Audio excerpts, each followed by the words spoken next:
جی ناظرین، اس وقت ہمارے ساتھ Rao Mubarak Ali executive vice president business community Lahore موجود ہیں۔ آئیے ان سے جانتے ہیں کہ سی پیک کو وہ کس نظر سے دیکھ رہے ہیں۔ بسم اللہ الرحمن الرحیم۔ سورہ مریم کی ایک مختصر لیکن انتہائی خوبصورت آیت جس کا اردو ترجمہ ہے کہ اے میرے رب، میں نے جب بھی تجھے پکارا تو نے مجھے محروم نہ رکھا۔ آپ نے وقت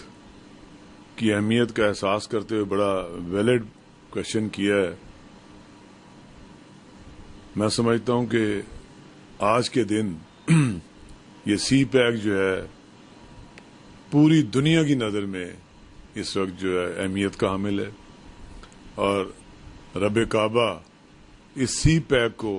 اس کی روح کے مطابق ایمانداری سے اگر اسے ہم کمپلیٹ کر لیتے ہیں، اس میں آپ کو پتہ ہے جیسے ایران کی خواہش بھی ہے، رشیا کی بھی یہ خواہش ہے، چائنا تو خیر آلریڈی ہمارا ایک دوست ہے، وہ اس پہ ورکنگ کر رہا ہے، اس پہ انویسٹمنٹ بھی اس نے کی ہے۔ اگر یہ اپنی روح اور حقیقی معنوں میں جو کہ ایک یہ منصوبہ ہے ویسے ہی یہ بن جاتا ہے تو آپ یقین کریں ڈاکٹر صاحب، یہ میں دعوے سے کہتا ہوں، آئی ایشور یو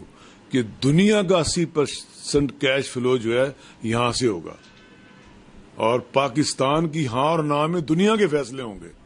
دیکھیں جی، میں نے اس سے بڑی اب میں کیا بات کروں گا کہ جو سی پیک سے خیانت کرے گا اس میں وہ حکمران ہے،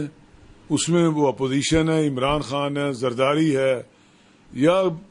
میں بھی ہوں اس میں شامل، یا آپ بھی ہیں، میں سمجھتا ہوں وہ مسلمان نہیں ہے۔ اس سے بڑی بات میں نہیں کہہ سکتا۔ پاکستان کے جو مخالف ہیں اس میں ظاہر ہے جی ہمارا ازلی دشمن انڈیا ہے، بھارت ہے، اس سے اچھائی کی توقع کرنا اور اس سے یہ سوچنا کہ وہ ہمارا دوست بن جائے گا، وہ سی پیک سے پہلے بھی ہمارا دشمن تھا اور اب مزید اور بڑا دشمن بن گیا ہے۔ اسے پتہ ہے کہ سی پیک کے کیا نتائج ہیں، سی پیک بننے سے پاکستان کا کیا مقام ہوگا اور پاکستان ترقی میں کہاں سے کہاں پہنچ جائے گا۔ لہذا وہ جو ہے وہ اپنے اس میں روڑے اٹکا رہا ہے، اور اس کی یہ پوری کوشش ہے کہ اسرائیل سے، امریکہ سے مل کے یا دوسرے جو ہمارے جو مخالف ممالک ہیں، اسرائیل ہے، ان سے فنڈنگ کروا کے اس ملک میں دہشت گردی، فرقہ واریت اور مذہبی انتہا پسندی کو جو ہے وہ بڑھایا جائے، اور اس ملک میں افراتفری رہے اور یہ سی پیک پہ توجہ نہ دے سکیں اور یہ کبھی بھی کمپلیٹ نہ ہو۔ لیکن انشاءاللہ میرے رب نے چاہا تو یہ کمپلیٹ ہوگا ہوگا ہوگا کہ یہ فیضان نبوی سے بنا ہے پاکستان۔ انشاءاللہ جیسے ہم کہتے ہیں پاکستان کا مطلب کیا، لا الہ الا اللہ، یہ انشاءاللہ ہمیشہ قائم و دائم رہے گا، جتنا مرضی دشمن طاقت لگا لیں، بھلے ہم خود اس کو تباہ کرنے پہ تل جائیں، نہیں کر سکیں گے، کیونکہ یہ اللہ اور اس کے رسول نے بنایا ہے اسے۔ اور دوسری بات، میں اکثر حضرت علامہ اقبال کیونکہ سچے عاشق رسول بھی تھے، ہمارے قومی شاعر تھے،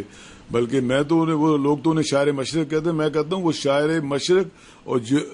اپنا مغرب اور شمال و جنوب تھے، شاعر مشرق نہیں تھے اکیلے وہ۔ اور بڑا خوبصورت انہوں نے کہا کہ اپنے من میں ڈوب کر پا جا سراغ زندگی، تو اگر میرا نہیں بنتا نہ بن، اپنا تو بن، پانی پانی کر گئی مجھ کو قلندر کی یہ بات، تو جھکا جب غیر کے آگے، نہ من تیرا نہ تن۔ جی ناظرین، یہ تھے راؤ مبارک علی، جن کا کہنا تھا کہ پاکستان لا الہ الا اللہ محمد رسول اللہ کے صدقے بنا